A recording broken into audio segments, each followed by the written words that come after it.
Well, I joined the army before the war as a 19-year-old, and I wanted to go abroad, and I saw that the 12th Royal Lancers needed people to go to Egypt, and I thought, well, that sounds exciting, so I joined.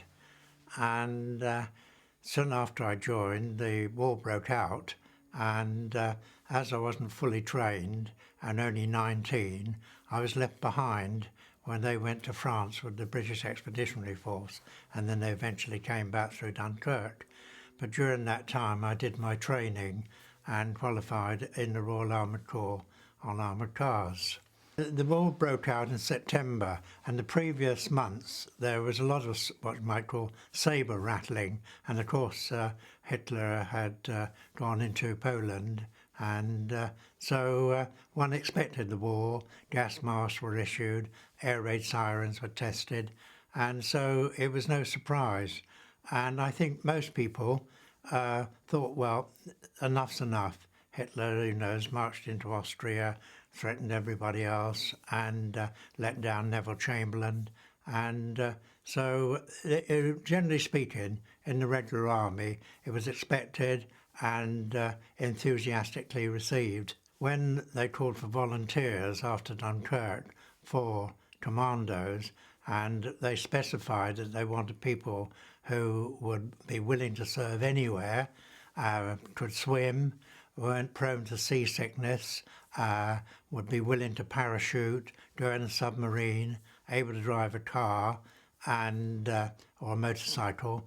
That sounded very exciting, adventuresome, and as I was quite a good swimmer, played water polo and fancied mountaineering, parachuting, I volunteered. It seemed to be an ideal opportunity to do something. The appeal and the indications of what was involved in volunteering really was the thing. One of my troop leaders in his diary wrote, it was the sense of adventure and fun that appealed to him. And I think that's very true.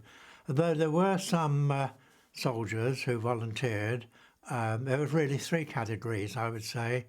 There were the chaps who felt that they had been let down and were disappointed that they hadn't given a better show at Dunkirk and wanted to get revenge. Then there were people who were patriotic. You know, it sounds almost a dirty word today, but before the war, in the days of the British Empire, people were proud to be part of the empire and wanted to preserve it. And they were sort of idealists who wanted to volunteer for the special service. And then thirdly, there were the young, adventuresome types who, thought, yes, I'll have a go. And I was one of them. What special qualities would a commander require? I think it's the same today as it was then. First of all, you don't want extraordinary, eccentric people. You want good, honest to God, solid chaps who, with special training, will become part of a team, work hard, support their comrades, do what they're asked to do, because they'll never be asked to do something which their officers can't do, or lead them or show them how to do it. And those are the type of people. You don't want super athletes. You want chaps who are solid, steadfast and dependable, but with training will do anything. And it's the training, of course, that weeds them out. The section sergeant in 4 Commando, first of all, I must tell you about the organisation. The commando consisted originally of 10 troops, troop being like a company, but in the 10 troops there were 50 people altogether, the troop leader and little headquarters, his batman and bodyguard, and then there were 4 sections, and each one of those was split into 2, so you had 2 sections rather, and 2 subsections, and I was a section sergeant, so I worked with the officer in charge of the section, and then we had 2 subsections, each of about 8 or 9 or 10 chaps, and they had Bren guns, rifles, and so on. The basic skills, really, of being an infantry soldier are, first of all, skill at arms, getting proficient, aiming to be a marksman, and your weapon being a rifle, Tommy gun, or Bren gun as they were then. But it's the same today. No matter what weapon you've got, you must be skilled in that. Secondly, be able to cross any type of country, you know, in a military formation, and tackle any, especially commanded, any type of terrain, cliffs, mountains, rivers, whatever. And all those skills come under the bracket of what's called fieldcraft, where you develop how to move, how to live, how to fight in the field, and necessarily not only in the field but in a town or suburb situation, adapting yourself to the environment and using that to your best ability to achieve your aim, no matter what it is. The training initially, the emphasis was on getting fit. That was the paramount thing. So we were based initially at Weymouth, and a typical day's programme would start with a muster parade on the beach at Weymouth. We were formed in the July of 1940, which was a beautiful summer. And so every morning at 6:30, parade on the beach in PT order, just a pair of shorts and a shirt, and we did physical exercises and then a swim and then back to our billet, because here I must emphasise that we weren't in barracks. We were given a ration card, and every soldier was given 6 shillings and 8pence, which is 33p in today's parlance. Officers got a bit more, but there was a flat rate for all officers and all ranks, and you were told to go and get bed and breakfast or accommodation for yourselves. And that, of course, inculcated independence, initiative, and resourcefulness. And so, back to the billets. First of all, after the PT, we'd have a swim in the sea, and then back to the billets for breakfast. Then the rest of the morning would be taken on either route marches or musketry training, rifle, Bren, bayonet fighting, and so on. And then have some snack at lunchtime. Then in the afternoon, going out in the countryside, practicing fieldcraft, or going down to the beach to practice water seamanship in the limited boats that we had available in the early days, which were mostly rowing boats. But that was a type of thing. But there was also a little mock raids at night, and we'd do 2 or 3 night exercises each week, which were carried out in the blackout, and quite often when the raid was on, an air raid. Fieldcraft training was a very important part of our training, and that involves all the movement in any type of country, across any type of country. It really means becoming part of a team, a section or a subsection or a group, and moving to your best ability over obstacles, brick walls, through gardens, or across the river or stream, and so on. And then applying what I would call the art of the poacher, so that if you're moving up to, say, a machine gun post, you want to be as stealthy as possible, and you be like the poacher or the ghillie. In fact, we had ghillies and men from the Highlands who were used to go out in the days of peace with people stalking after deer, and they were, of course, excellent shots. In fact, Lord Lovat, who became our CO, recruited some of his people from his estate to teach the chaps how to stalk and then get in on the kill. A very important part of our training was training to operate at night and to use night as a friendly agent in operations. And so we would plan a little mock exercise. It might be to blow up a little bridge, or it might be to attack an airfield. near Weymouth, there was an airfield not far away, and we would pretend that we were going to raid it and destroy some aircraft, or to attack a post guarded by sentries and kidnap and bring back a prisoner for identification purposes. And so these sort of things were created as exercises, and then we would discuss it by day, rehearse different techniques for, say, the final movement up to a bridge or what explosives to use, and then carry out the operation at night. Obviously, we couldn't do a raid from Weymouth in particular, or anywhere else on the coast. We'd have to start at the beach. And imagine we just landed from a boat and then carry on from there. And then after the exercise, the conclusion of the so-called raid, we'd come back to the beach to supposedly re-embark. Because one of the big problems then during the war is that you had to let the Home Guard and anybody else know that you were going to carry out this operation. And quite frequently, of course, we carried them out against the Home Guard or other units on beach defence to test them. So it had a double purpose. They challenged us, you know, Captain Mannering and co. would be delighted if they caught one of us. And no, it was good fun.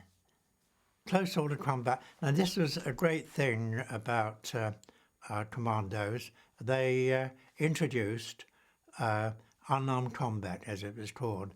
And that was introduced by two very elderly. They seemed very old to us in those days. They were probably only about 40. But they had been instructors in the Shanghai police. And they had devised a form of martial arts based on jujitsu and the use of weapons or knives or knuckle dusters and so on. And they came to a special training centre up in the Highlands of Scotland, which was founded in 1914 in the June, and Commandos went up there and did various courses, of which unarmed combat was one, and that inculcated an offensive spirit into the soldier, because he would think, no matter what situation I am, if I know something, it may be kicking or kneeling an opponent in the vital parts of a man's body, or kicking the shins, or using elbows or flat of the hand. And but it was seldom used in actual action, but it was there, and people felt they had the edge and knew there was a last resort, the same as disarming an enemy. You were taught how to disarm a man with a rifle, or what to do to avoid being shot by a pistol, or trying to disarm a man with a pistol, and to take advantage of the situations. Initially, all the training was done in the Commandos, but as the war went on and there were casualties, we couldn't accept fresh volunteers straight into a commando, so a training centre was set up in the Highlands of Scotland at a place called Achnacarry, which was about 12 miles from Fort William, and there was established under a legendary figure called Charles Vaughan, Colonel Charles Vaughan, who'd been a veteran of the First World War and a ranker, had risen to the rank of Sergeant Major in the Guards and then subsequently commissioned, and he had a wonderful understanding of men and how to extract the best out of them. He wouldn't tolerate bullies, and he didn't like the swaggering type of bloke. I always remember his opening talk. He used to say, "We don't want anybody of the bullying boys. We don't want anybody who 2 pints of beer and the smell of a barman's apron will take on anybody. We don't need them, we don't want them, and we won't have them." He wanted good, honest-to-goodness chaps. And as I said earlier, he insisted that he was a good, solid fellow, provided he had a good training, and he did assemble up there a wonderful team of instructors. And they covered everything from weapon training, fieldcraft, climbing, boating, you name it, he had a chap. and he had a wonderful way of recruiting them. He used to go all over the country and get these odd chaps. So that was and it was tough training. The rate of fallout was probably initially about 50%, but gradually, as the standards of people required were better known, and the rest of the British Army got better trained too. One mustn't forget that the British Army was dual training. It wasn't a question of rushing people out to France or Middle East. They were getting better courses, better instructors, adapting to the modern conditions. And so the intakes were better and the failure rate diminished. Absolutely first class. In fact, one is recorded in No.4 Commando that one of the chaps from 3 Commando, when he got back from the Dieppe Raid, was asked what was it like. He said, "Oh, it's not so bad as Achnacarry," where they had a final exercise, was what was called the opposed landing, and it was pretty hairy, that. So, no, and today, people, what few are left, they speak with almost hushed breath about Achnacarry. It was a wonderful place, and it's internationally known among special forces even today. Today's Commandos are down in Devon, have got their mementos in the messes there of the original days at Achnacarry. The Lofoten Island raid was the first big raid that was successful, and that happened in March 1941, and it came after a winter of discontent, a winter in which we'd been preparing for operations and nothing ever came off. And it was really a raid prompted by economic factors. Up in the Lofoten Islands, which were north of Norway, they had established cod and herring oil factories where the fishermen used to go out and get great catches of cod and herring, and they were brought back, processed, and the oil was sent to Germany for the manufacturing of nitroglycerine for use in explosives, and also to get vitamins A and B for use in the German army. And so the Minister of Economic Warfare suggested to Winston Churchill that small parties should go up there and destroy these factories. And so we didn't know exactly. There were 2 commandos, No.3 and 4. That would be about a total of about 500 men in 2 ships, went up, having been trained in landings on enemy coasts, etc.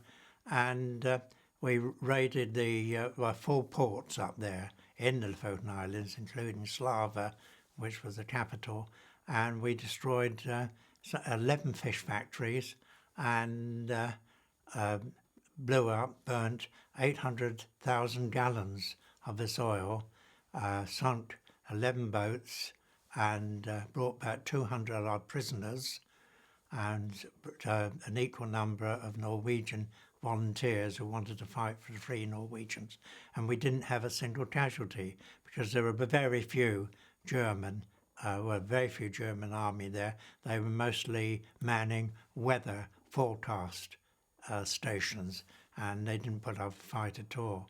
So it was a bloodless victory, and it wasn't anything to feel afraid of, really, just an exciting time. Everything went according to plan, and it was a great success without any loss of blood on our part. The Norwegian people, we didn't know how they would react to the raid, but they were tremendous and enthusiastic, because one of the things we were asked to do, we had some Norwegian people who had escaped from Norway, and they came with us as guides and informed us about different things.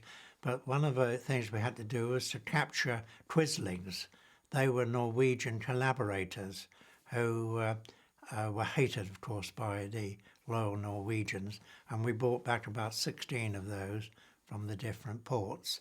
And the Norwegian people were thrilled to see us there. And oddly enough, surprisingly too, the Germans didn't carry out any reprisals against them afterwards. Most extraordinary, most unusual. I think they wanted to maintain some good relationships with them, and so there was no reprisals. But the Norwegians, I had a lovely pair of fair hour gloves given to me by one of the ladies at Bretnes, the little island we landed on. No, it was great. Almost a carnival atmosphere when we left. The Dieppe Raid, of course, was only 2 commandos were involved in that. It was mainly Canadians, and it was, without doubt, a fiasco. Of the 5,000 Canadians who landed, over 60%, over 3,000, did not return, either killed, wounded or taken prisoners. And the only two successes of the day were the raids on the 2 batteries. There were 2 batteries, coastal gun batteries, dominating the beaches on Dieppe, and they were to be taken out before the main party landed, and there was 3 and 4 Commando. Unfortunately, No. 3 Commando, their little fleet of landing boats, ran into an armed German ship and were shot up, and only a few of them got ashore. We, on the other flank, which was to the what would be the west of the town, under Lord Lovat, who was our CO then, landed unopposed, and we carried out a model operation. We destroyed all the guns of the battery, brought back some prisoners, accounted for the garrison, and we lost only a total of 17 men. So, but the training was the key of that success. Lord Lovat was a sound tactician, a most inspiring leader, and very shrewd trainer of men, and he had devised a very good plan, and we were fortunate enough to land at the right place at the right time and put into place our plan, and it worked just like a dream. The secret, of course, was the plan, the training. Absolute key to success. In fact, as Monty used to say, Montgomery, if you train well, the battle is often won before a shot is fired. In other words, it's the key. You need a bit of luck often, but good training is a key. Sound, tactical training, and a good plan, and a bit of luck. Leadership. Well, of course, in leadership in commandos was faultless. One of the great secrets of the commandos was that unlike any other units in the British Army, if you weren't up to scratch, officer or NCO, you'd be kicked out. There were plenty of volunteers ready to take your place, and so anyone who wasn't up to scratch, either in training or in discipline, couldn't be relied. Discipline is not just reacting to a bark, it's being at the right place, being dependable, self-discipline, making sure your weapons are without anybody chasing you to make sure your weapons in good working order and clean. Self-discipline comes as a development from rigid discipline, and it's the highest form of discipline you can have. You did it in modern day mountaineers and sailors today. They've got self-discipline, which is the highest degree. So all officers and men had this built-in discipline and relied upon anybody, and anybody that didn't come up to scratch was kicked out. It's as simple as that. The training was designed to stretch everybody to their utmost. In fact, Charlie Vaughan, who I mentioned as a commandant, always used to say, it's all in the mind. The mind will dominate the body.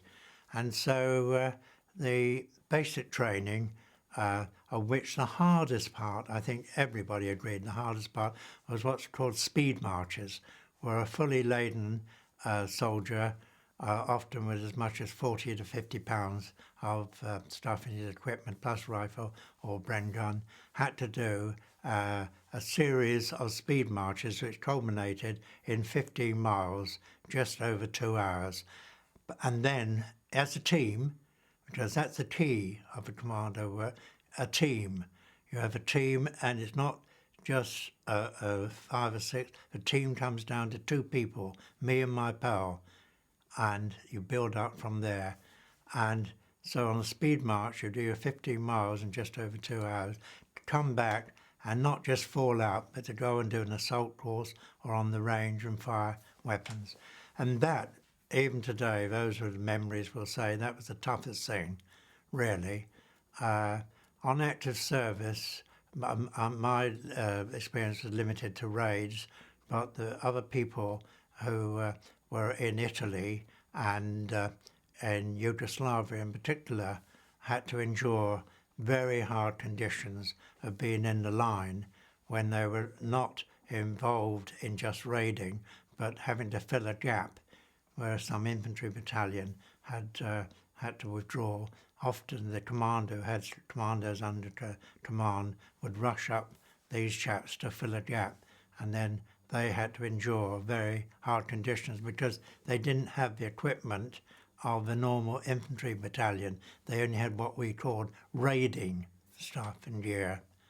So that was pretty tough for them, and same in Burma, because the commandos operated worldwide, and their battle honours include Northwest Europe, that's France, Germany, Holland, Norway, Italy, Egypt, Cyrenaica, North Africa, Syria, Burma. So not many people realise that. The 4 Commando raid on the gun battery was acclaimed by the War Office and afterwards as a classic operation, and a special little pamphlet was published about it, and it was used as a training guide for all infantry battalions. But probably everybody was courageous there, and everybody did their job, but one man has been featured out for his role, and that was a chap called Captain Pat Porteous. He was the liaison officer between 2 troops, and going up to the battery, these 2 troops came under heavy fire, and both the officers of one troop were killed, instantaneously killed, and Pat took over that troop, although in going to move over and take them over, he got wounded, but he carried on. He mustered them, rallied them, and took them up to their forming up place, and then led them into the charge to the battery when he got wounded again, but kept going and got and encouraged them up to the battery where they were responsible for the demolition of these guns, and he got wounded a 3rd time, but kept going again to the last gun, and then he passed out, and his bravery, leadership, resulted in him getting the Victoria Cross. Yes, he was always embarrassed about it afterwards. Different people influence one in different ways. I mean, I mentioned Charlie Vaughan, who was the commandant. He had a wonderful understanding of men and taught one how to lead rather than demand and control, to lead by example and to be considerate, but not to funk hard decisions if somebody needed to be put on the carpet. So he was an inspiration.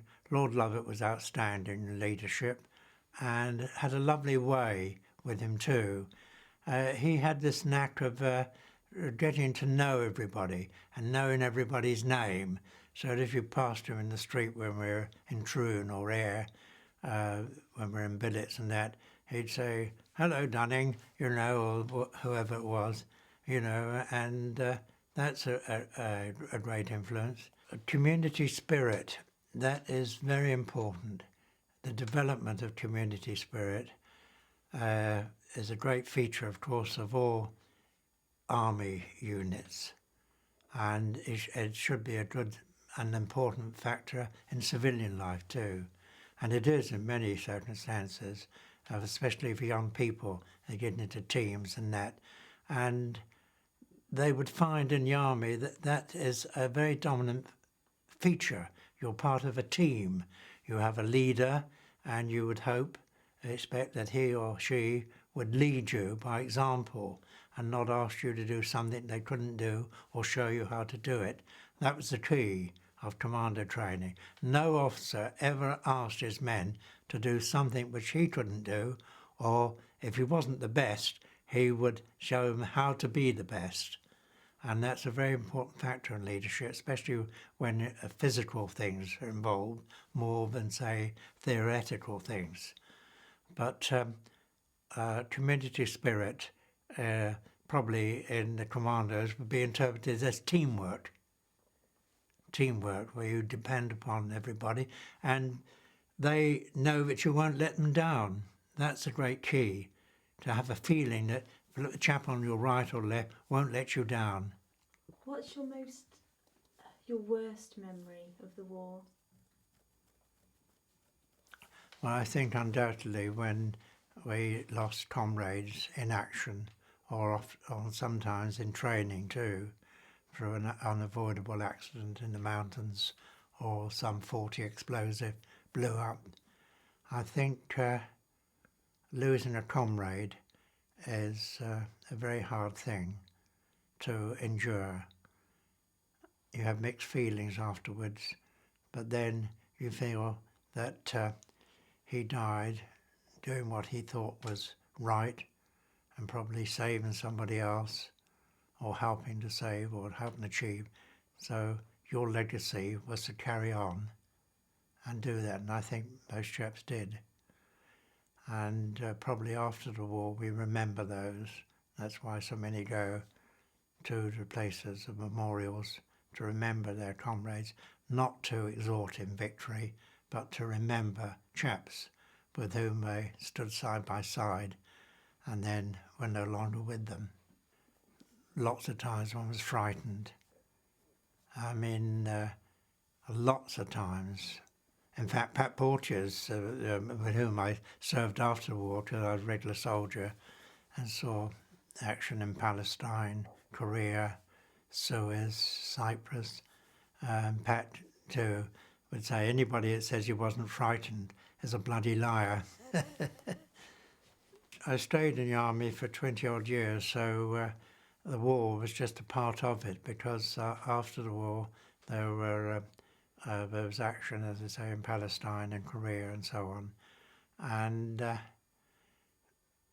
but it's left me, I suppose, with a sense of duty of if I take on a thing, not to let whoever's employing me or with me down, and trying to be part of a team, even in the family, to think of the family as a team, and certainly in a community to try and promote working together and not expecting people to do something that you wouldn't do, and not being frightened to stop someone or to voice your opinion if you genuinely think it's wrong and should be put right. What one doesn't realise about World War II, but it wasn't just the soldiers and sailors and airmen who were involved in this action. There were people at home who had to suffer the hardships and the dangers of air raids, which is known as the Blitz. And a lot of our training was done in Scotland, which was relatively free from air raids. And I can remember coming home on leave. I lived in Southampton at the time, or my mother did, she was widowed. Coming home in the November of 1941, and the town had been really plastered. We couldn't get through direct from Scotland to London. We had to come down through the Midlands and then go to Bristol. And that night at Bristol, there was an air raid. And next morning, any soldiers on the train were asked to get out and help to move rubble from the air raid. And eventually, we were able to get to the station and get the train from Bristol in the early afternoon.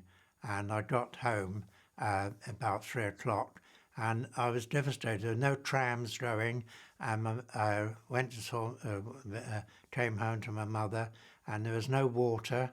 The water carts were going to come round later that day, and it made me realise that it wasn't just soldiers and sailors and airmen, as I said earlier, that suffered. It was people at home, and people mustn't forget that. The people suffered in the Blitz, and they were very, very moving. And again, I remember thinking of my mother.